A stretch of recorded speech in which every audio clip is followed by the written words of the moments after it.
Something major is stirring behind palace walls, and this time, it's not staying quiet.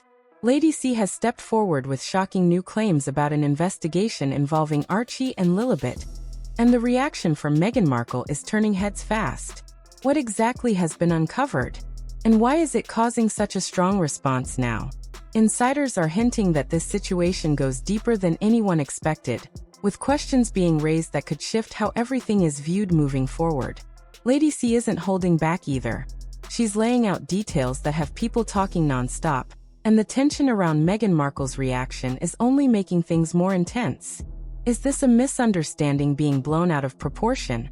Or is there something bigger happening behind the scenes? The timing only adds to the growing speculation. The statements and emotional responses are all lining up in a way that feels impossible to ignore. Stay tuned, because this story is unfolding quickly, and every new detail seems more surprising than the last. Fresh doubts are now popping up around Princess Lilibet's birth certificate, and they're raising eyebrows in a big way. The focus right now is on whether the details made public actually match official records, and people are starting to question how accurate everything really is. A Royal Focus content creator recently pointed out a specific number listed on the document, explaining that the first 3 digits are supposed to represent the birth location code. That code is important because it links directly to the state where the child was born. Here's where things get messy. The number shown for Lilibet begins with 105. But according to publicly available government data, California's code is listed as 104. That mismatch is what's driving the entire controversy. If the location code doesn't line up with California, people are asking, what does it actually mean? And more importantly, how did that number end up on such an important document? With Prince Archie and Princess Lilibet holding places in the royal line of succession, this detail suddenly feels far more serious. Critics are now pointing to multiple inconsistencies in the paperwork, suggesting that something doesn't quite add up. At the same time, there's still the possibility of a simple administrative mistake, but even that explanation is being heavily debated. Now the focus shifts to an even more surprising claim: the possibility that the birth location tied to that code may not be California at all. The number 105 is being linked to Colorado, and if that's accurate, it directly clashes with the widely shared account of Princess Lilibet being born in Santa Barbara. That's where things start to feel confusing. Meghan Markle and Prince Harry had already provided a clear timeline, naming the hospital, and even sharing personal details about the day. Those details made the story feel complete at the time, but now they're being questioned in light of these new claims. These details are now being questioned as people compare them to the document codes under discussion. More factors are also adding to the uncertainty. The medical professional connected to the birth reportedly stepped away from her practice not long after, which has sparked curiosity and added another layer to the conversation. Taken together, these points are making some observers feel there are too many gaps to ignore. Because Prince Archie and Princess Lilibet are in the royal line of succession, expectations around transparency are much stricter. Royal births are typically supported by clear confirmation and consistent records, leaving little room for confusion. That's why this situation is drawing so much attention, as people continue to push for straightforward answers. Now the discussion takes an even sharper turn, focusing on what some see as a major gap: claims that there is no publicly verified proof for the births of Prince Archie and Princess Lilibet, and Princess Lilibet compared to other royal children. That idea alone is enough to spark intense debate, especially given how well documented royal births usually are. The argument being pushed here centers on public interest. Since these children are part of the royal line of succession, people across the UK and other Commonwealth nations are said to have a stake in knowing that everything has been handled properly and transparently. That expectation of clarity is what's driving the ongoing questions. At the center of it all are two competing possibilities being discussed. One side suggests the situation has simply been surrounded by confusion and mixed signals, creating doubt where there shouldn't be any. The other side raises more serious concerns about whether key details have been fully explained, but these claims remain unverified and heavily disputed. What really keeps this conversation alive is the sheer volume of opinions being shared. Some individuals, including medical professionals and parents, have weighed in based on their own experiences, adding even more perspectives to an already complicated situation. With so many voices and conflicting interpretations, the uncertainty continues to grow, and the calls for clear answers are only getting louder. The conversation then shifts to visuals that have already stirred debate online. Some critics point to past photos and claim the pregnancy appearance didn't look consistent, arguing that it raised questions for them.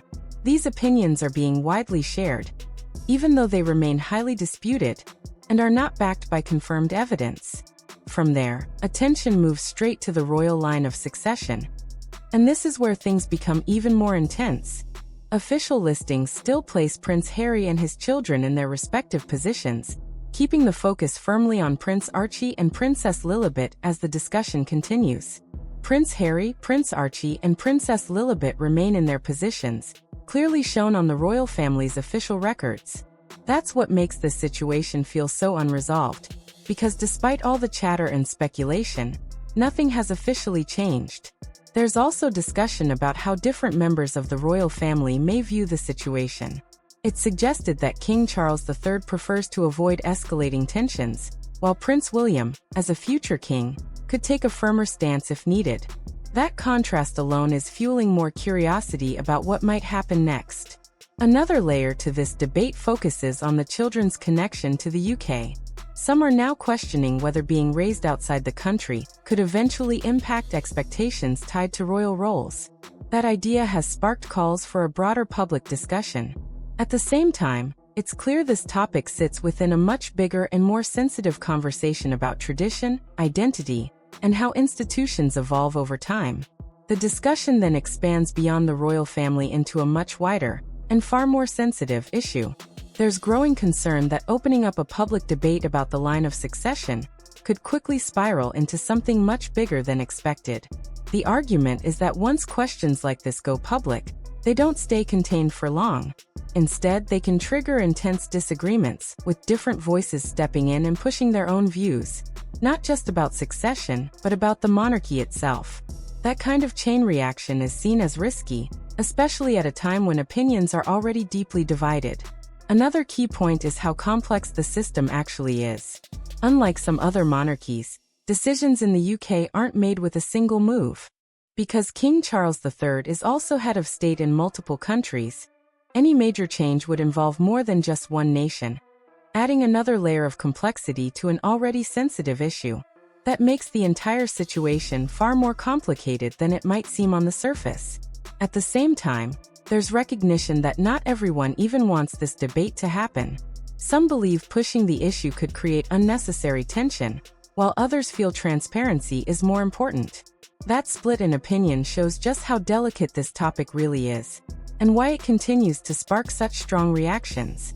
The conversation then turns to public opinion, and the numbers tell an interesting story. Recent polling suggests the royal family still holds strong support, while Prince Harry and Meghan Markle face much lower approval. That contrast is adding even more tension to an already heated discussion. But then comes a much more serious angle. There's growing concern about what could happen in an extreme or unexpected situation. The idea being raised is that royal travel protocols exist for a reason, with past warnings about senior members of the family highlighting the importance of careful planning and security. Members not traveling together to protect the line of succession has been a long-standing precaution. These measures have been discussed for years, and now they're being brought back into focus. The concern is simple but striking. If something unforeseen were to happen, it could create a situation that the public might struggle to accept. That possibility, while unlikely, is still being discussed as part of the broader conversation about the monarchy's future. At the same time, others push back on how realistic that scenario really is. They argue that the chances of such an outcome are extremely low and that the system is far more stable than it may appear in dramatic discussions like this. Even so, the fact that these ideas are being discussed at all shows just how much scrutiny the royal family, including figures like King Charles III, Prince William, Prince Harry, and Meghan Markle, continues to face. The discussion then circles back to royal travel and the risks tied to it. A past example is brought up involving Princess Diana, who insisted on traveling with her child despite initial concerns. That decision has now become part of a wider conversation about how seriously these safety protocols should be taken today. Attention then shifts to Prince William, with claims that he continues to travel with his family despite long-standing advice meant to protect the line of succession. While he's known to be experienced and confident, critics argue that even the best pilots can't control every factor, especially when it comes to unexpected mechanical issues. Real-world incidents are also mentioned to highlight the point. Aircraft accidents, though rare, do happen, and in some cases have been linked to technical failures rather than human error. That reality is often used to emphasize why such protocols exist in the first place, even if the overall risk remains low, being used to question whether enough caution is being exercised at the highest level. All of this feeds back into a broader concern, whether the line of succession should be more openly discussed and reviewed. But at the same time, there's hesitation because opening that door could trigger debates about multiple royal figures and create even more controversy. Just as the conversation reaches that point, it takes another sharp turn. A new claim emerges suggesting that personal details included in Prince Harry's memoir were strategically added. The idea being discussed is that such information could potentially play a role in future legal situations, but this remains unconfirmed and is based on reported sources rather than verified evidence. The conversation then leans into a new and highly controversial claim, one that's being described as coming from a trusted but unnamed source. The suggestion is that certain personal details may have been included in Prince Harry's memoir for strategic reasons, possibly with future legal situations in mind. It's an eye-catching idea, but it's important to note that it remains unverified and is based on speculation. From there, the tone sharpens even more. Meghan Markle is described by some commentators as highly calculated and focused, with claims that she approaches major decisions in a very deliberate way.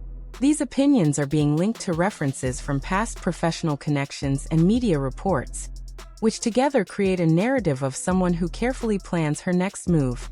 There are also claims being circulated about how relationships and dynamics within Prince Harry's life may have changed over time, though these interpretations remain subjective and widely debated rather than confirmed fact. Critics argue that certain shifts have distanced Prince Harry from previous connections, though these points are heavily debated and not universally accepted. Another detail adding fuel to the conversation is a reported media claim about potential future projects tied to a possible separation. The fact that there has been no public legal response or denial to that report has caught attention, with some interpreting the silence as meaningful, while others caution that it does not confirm anything on its own. All of this creates a narrative filled with strong opinions, but very few confirmed facts, keeping speculation alive and the debate ongoing. Another major talking point comes from recent media coverage, and it's stirring strong reactions. A high-profile publication released an analysis piece on the royal family divide, but critics are calling it one-sided and outdated, especially in how it portrays King Charles III and Prince William. One of the biggest flashpoints is the claim that Prince William was labeled with criticism that many say no longer reflects his current role or workload. That detail alone has sparked frustration, with people arguing it ignores how much his responsibilities have evolved in recent years. The coverage also suggests that King Charles III's legacy could suffer if relationships within the family aren't repaired. That idea has raised eyebrows, with some commentators pushing back hard and questioning the motives behind framing the situation in such dramatic terms. Another layer to this is the connection between media access and influence. It's being pointed out that certain outlets may have stronger engagement with some royal figures than others, which can shape the tone and direction of their coverage.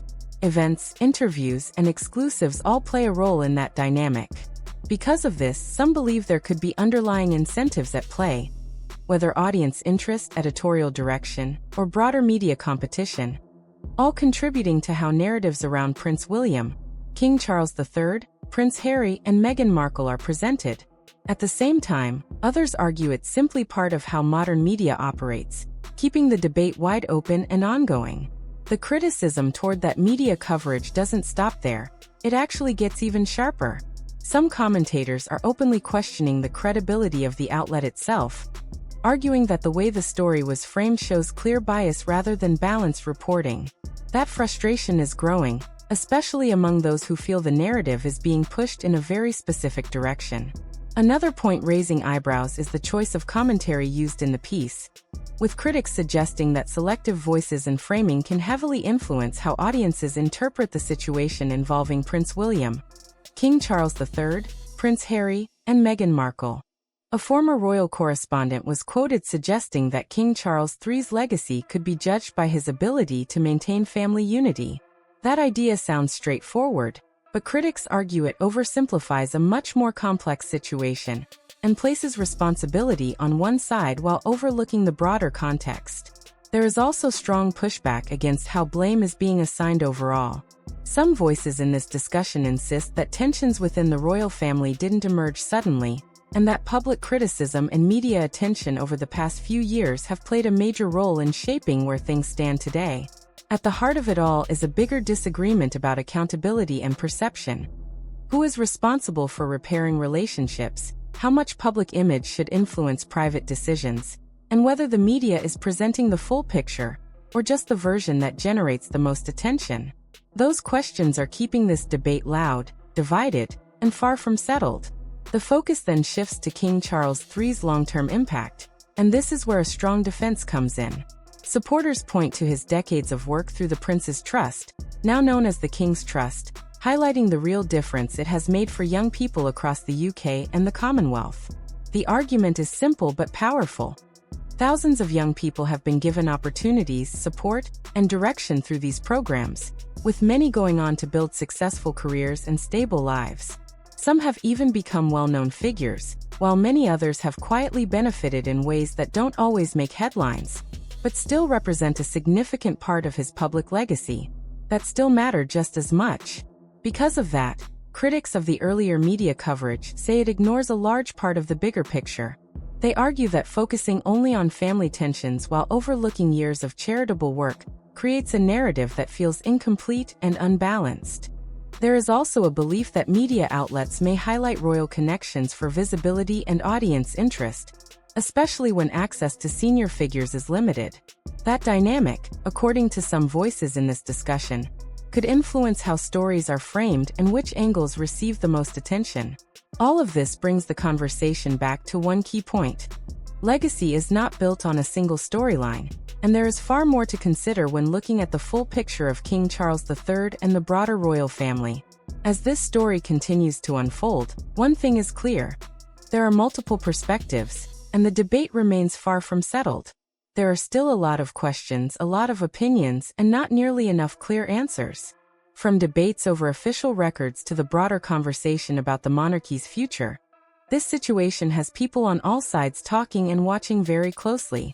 What makes it even more intense is how quickly new claims and reactions keep surfacing. Just when it seems like things might settle down, another detail appears and pulls everyone right back in.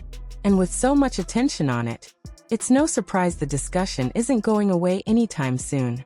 Now it's your turn to weigh in. Do you think these concerns are being blown out of proportion? Or is there something here worth a closer look? That deserves a closer look? Drop your thoughts in the comments. I want to hear what you think about all of this. If you found this breakdown interesting, make sure to hit that like button, subscribe to the channel, and share this video with anyone who's been following the story. Your support really helps keep these conversations going and brings more eyes to what's happening. Music, stay tuned because if anything new comes out, and it probably will, you already know we'll be right here covering every twist and turn.